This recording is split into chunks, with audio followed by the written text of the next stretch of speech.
Hey, I'm Kati Spaas, and I'm a world-renowned author and speaker on high sensitivity and a retired coach to professional artists and performers.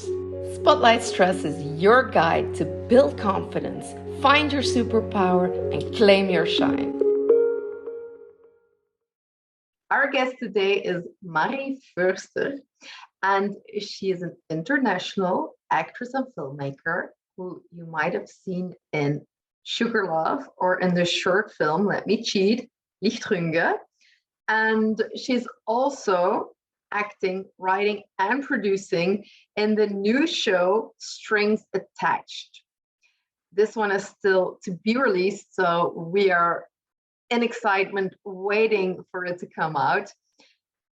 What I think is very interesting is that she'll be discussing how she is recovering from perfectionism. So stay tuned and tell us more, Maria. How are you? Hi, thank you for having me. I'm good, actually. Yeah, the weather is beautiful and I'm very good. Oh, really? It was storming here just a minute ago, like really, really bad. Yeah, I heard that. There wasn't storm here, but it was raining and I had been waiting for that. Felt kind Yeah, of cleansing to me. yeah. Oh, that's nice. Lovely. We just had an introduction conversation together, and I loved how you were telling me that you are a recovering perfectionist. I Thank am. you so much for introducing me to the term in that light, because I think it's so powerful how, you're acknowledging that it's still there and you're working on it. And that is, I think, so much more powerful than pretending that everything is fine now, um, because we're always work in progress. So, can you tell us a little bit more about what that means? Yeah, totally. I feel like it's a never-ending journey. Like at some point in my life, it protected me to think that I had to do everything perfectly and that would, lead me somewhere where I wanted to go. And I feel like I'm diving deeper every day into accepting that I was ready when I, came to this earth as a baby, and that I don't need to work hard and make everything exactly right to get a chance to do what I love. But I still feel like that's like a mindset that you gotta own every day. You gotta show up for it. And I still sometimes wake up thinking, oh my God, I should have done this or that, a slight, just a little better, just slightly more, and that idea of pushing yourself so that then you're worthy of getting something. That is what I feel perfectionism is like. Yeah. Yeah. And I think that, it's the way we say it in Belgium is you've hit the nail on the head. That's an expression we use here Yeah, on we say that in German as well. Yeah, we have the same because I expression. just I just translate them literally. Um, because you were sharing beforehand how that worthiness, the why me, am I good enough? That part that I think that most of us experience actually a lot of the time. Um, how did you work on that? Um, I don't think that there was a specific work that I did actively. What I subconsciously did, and I don't know why, something healthy in me did it, I collected clues that led me to believe that I was worthy. And I started to prioritize fun. That was very helpful. That's a big one. That's a big one because very often what I learn when I'm working with my clients is that people think they have to first find out why they feel like they're not worthy. But doing that is just keeping you in the negative spiral of why things are not working for you. But what you've just demonstrated with your explanation is actually, again, you know, on the head of the nail. But because when you start focusing on fun and on your priorities and on growth and on things that you love doing, you lift your energy frequency to a higher vibration and things will shift automatically. You don't have to work on the things that lie beneath. No, it's by doing the small things every day that you'll start to feel like you're worthy because you're having fun doing it. It's We need more of the fun first. Exactly. And And I that's feel, so powerful. yeah, and I feel like it also brings the power to me by trying to find out what happened to make me this or that, or what triggers my perfectionism, or who did something to me. I'm always focused on the outside, and I kind of victimize myself without, without having anything to change it. And you might get to the bottom of it and it might be helpful or it might be not. But in the end, it's about what you do with it now that you realize, oh, wow, I'm exhausted and there are things that I want to do, but I don't start because I don't think that I can do them as good as I want to do them. And Yeah. once you see that, you can change it. Yeah. We're not born with it, so we can change it. Yeah, I love the way that you're saying this because it's 100% how I work with my clients as well. Just this is exactly what we need to do. Focus more on what's working, what we're having fun at, and how you want to move forward. The first next step, just doing that. When we were talking earlier, you also described about, and I don't know how you said it exactly, but I took it in as that you have these strange anxieties, and how that you were so disappointed not getting into the fancy acting schools. And can you tell us a little bit more about that and what it did with you as a person and for your career? Yeah, totally. Looking back, I feel like I'm way smarter, but maybe it's more clear if I describe how it was in the moment for me. So there was that one acting school. It was in the town where I was born, and I grew up watching the people there and seeing them grow to big success. And I was so thrilled by the idea of doing the same thing, but I was also scared.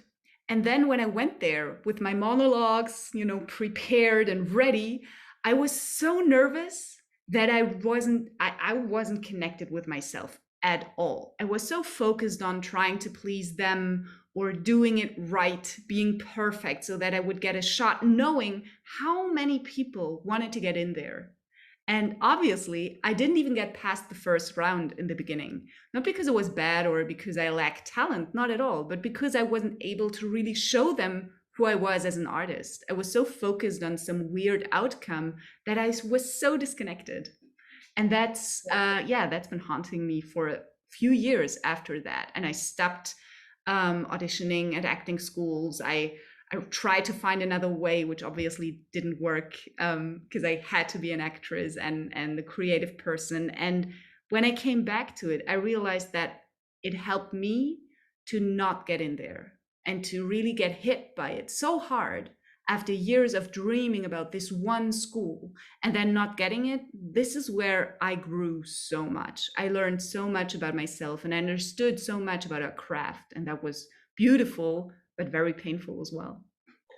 Yeah, and the biggest leaps of growth are sometimes, not always, but they can be very painful.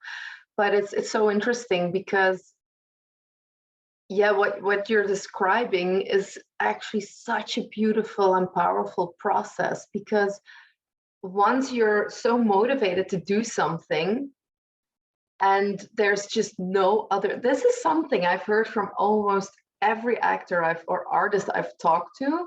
There was no other way. There was no other option than doing this, being this. And that's why I actually love talking to artists because there's so much commitment, dedication, focus, and surrendering to the process. And you can see that it asks a lot of you as a person to step into that commitment and to fully surrender yourself to this process of growth. And you did. And it made you so much more powerful. And sometimes we can stay stuck in a situation thinking, oh shit, I can't get in, I'm not good enough. Well, actually, it is teaching you so many other things that were probably what you needed more at that time. And what I think is very interesting, because you shared with me that you also resonate with being highly sensitive. And we tend to please others all the time. It's literally programmed in our brain that way. We have the tendency to take the social context into consideration with everything we do. So we make the opinion of others way too important, which is why we tend to lose ourselves in that journey of putting ourselves out there. So that's really beautiful to see how you're now aware of what was happening, that you were not connecting to yourself and that you were actually pleasing the crowd. And with doing that, you weren't pleasing yourself nor the crowd. And that's a big one for us HSP, to focus more on pleasing yourself. Because one thing I've learned with working over hundreds of HSP is that we all think about, that person might not like what I do, or what are they going to think of me, But no matter what you do, someone will dislike it. People will like it, people will dislike it, no matter what you do or who you are. Everyone, from Prince to Madonna to Michael Jackson to Obama to, doesn't matter who you're naming, there will always be people for you and against you. So if you know that that's the case, you might as well do what you love, because there will be people against anyway. So, put yourself out there and do what you love, so that at least you're having fun while people are, against you or for you anyway. So how did you connect with doing that more and stepping more into your own power and light? For me, it started with something that I still find the most helpful thing ever as a creative, which is to see that it's not about me. Oh, That made things easy instantly. When I realized that I'm not acting for myself, I'm not acting for a red carpet moment. It would be nice, my ego would enjoy it, it would be beautiful, but that's not why I do it. If I wanted that, I could do something else. Or if I wanted money, I could do something else. That's not what I want. What I want is to dedicate my talent, my craft, my life, my energy to something that I believe in. And that has to be bigger than myself. And realizing that telling stories and making a world come true for people that they can see and where they can follow a character and understand something about themselves and about humanity, if that's what it's about, then I'm just a vessel, and it's easy. I'm just doing what I can, and I defend my characters as good as I can, and then I'm just there. And if I'm, the right or the perfect person for the job or not is no longer important, because someone has to do it. So I'm doing it. That made things easier for me. Yeah. that is really powerful. I love that. I did actually exactly the same when I started as a coach.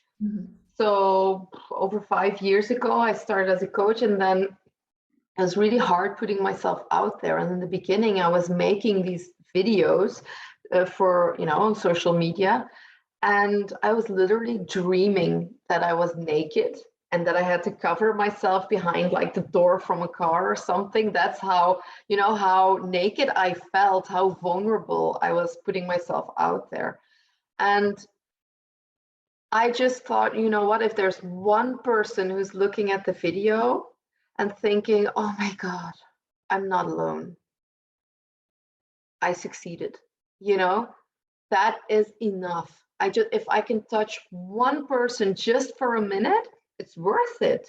And I'm doing a great job. And it made it so much easier for me to start doing that and also enjoying it. Because of course, when you put your energy out there on that level, you start receiving at the same level. And then you can really, see the reactions of people. You get these messages from people. Oh, it's so nice because I finally feel like, I'm coming home and not alone and these things. And it's so nice to feel like you're being carried. And that is what happens when you put the bigger picture first. So I really love how you're describing that. One thing we discussed earlier that I want to bring on is we talked about rejection sensitivity. And can you tell us a little bit more about how you experienced rejection sensitivity from not being accepted in that fancy school and how that affected, so that we can demonstrate this phenomenon with an example? Yeah, sure. I feel like rejection sensitivity is something that I don't experience anymore, but I certainly did at the time. Because I felt like they were not rejecting me on that day or at that school, but I felt like they were saying you're not talented and you will never be an actress and you're not a good person, you're not a good human. So that is what I heard in my head, even though I didn't know at the time, and which is why it was so hurtful. Yeah. Yeah. And what did that lead to afterwards? At first, I shut down. I said, I'm stopping. I'm not auditioning anymore. I'm not going to another acting school. Nobody else gets to tell me that I'm not worthy of something or not good enough. And I went to university and I tried to, study something else. I studied English and Spanish, I remember. And it was nice, but sometimes, it's nothing compared to the fire and the energy rush you get when you do what you're really supposed to do in life. So I kind of got stuck there because I knew I don't want to do this, but what I really want to do hurt me so much in the past. There was so much pain. And I feel like in many other moments in life before that, I might have just remained in that spot, in that indecisiveness. But that was the first moment where I felt like I was starting to recover from perfectionism. So I was like, well, maybe then it's not the biggest school. Maybe I try like one level below and just see what it does. And what it did was I was more relaxed and I was able to actually act in the audition and they loved it and everything was okay. And I slowly got to step by step recover. But it took me, I think, a year and a half to really get to that point and to really see that I want to, yeah, to really see where I wanted to go. And I think it led me to, I do it with my pain rather than not trying at all. And that's what I did. That's really powerful, and thank you for sharing that experience, because it must have been quite a challenge while you were going through it. And I can see how much strength you got from going through it. And it's a little bit like the butterfly coming out of its cocoon. There's this man who tried to help the butterfly, but then she couldn't fly because her wings weren't strong enough, because it's the struggle of breaking out of the cocoon that makes her wings so strong in order to fly. And that's what you did. You crafted yourself, you shaped yourself so that you can really rise up.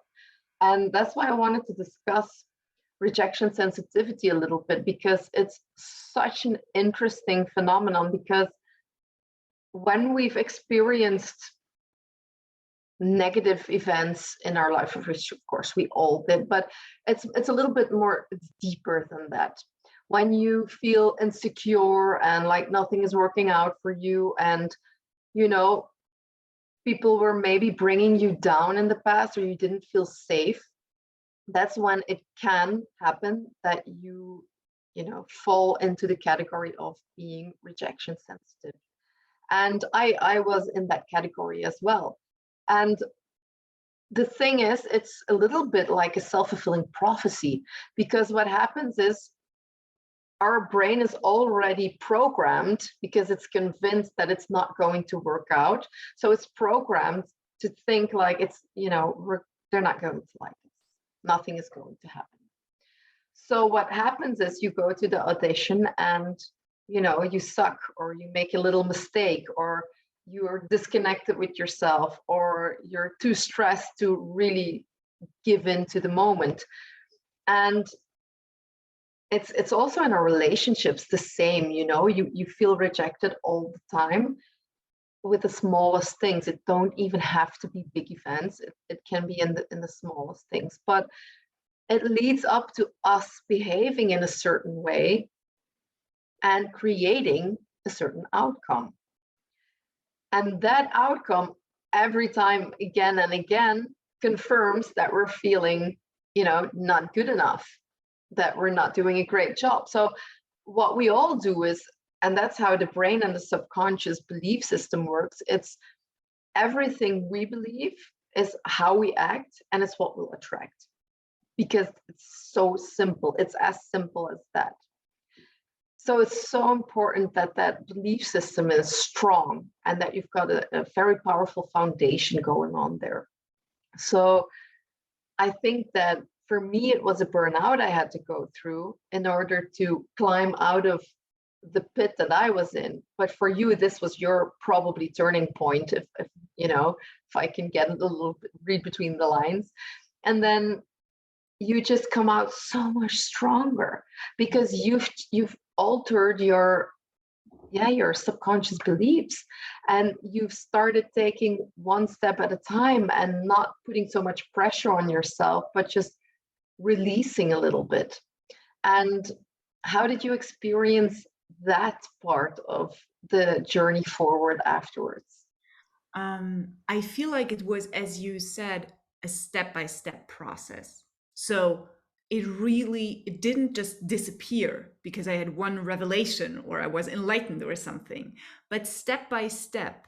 Yeah. And even, you know, when there were events that got me back to my old belief system, then you just take the same steps again and you're a little bit faster because you know the way, you know?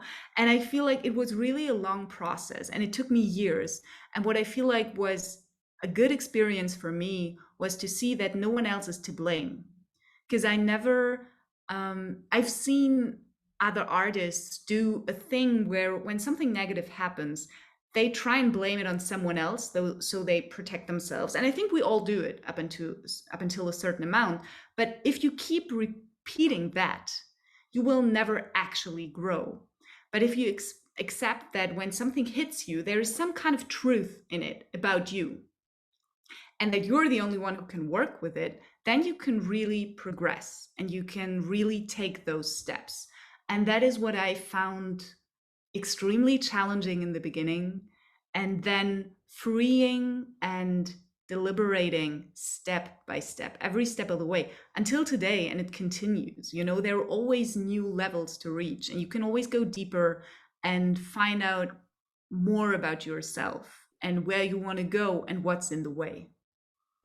Yeah, and that's a big one, because what I hear a lot is, oh shit, so this happened to me, so I guess I didn't learn it yet, you know?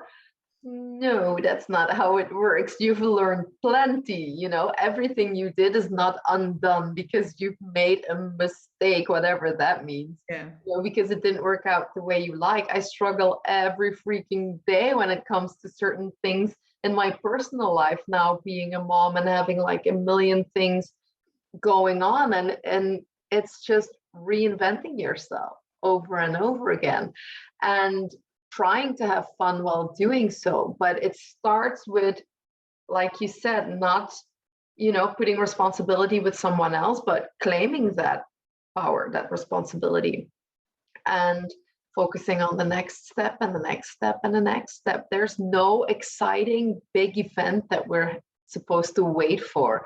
It's about doing the small things every day and just trying to have fun while doing so. So yeah, thank you so much for sharing your journey with us. I think there was so much, and there were so many insights in everything you've told. And is there anything else, like a final tip or something to inspire us that you want to leave us with?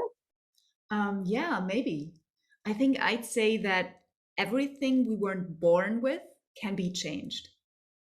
We were born perfectly and whole, and we can all get it back, no matter where we are right now. And this doesn't mean that we have to do it or that we have to work hard to do it, not at all. But if we want to, we can. Yeah, that's beautiful. Thank you so much, Marie. I'm wishing you all the best, and I'm sure that, you know, everything will come your way because you're doing the right things and you're being present in the moment and enjoying what you're doing. So one way or the other, you know, you will attract that vibe again. So thank you for your time, and I'd love to see more of you. Thank Bye. you. Bye.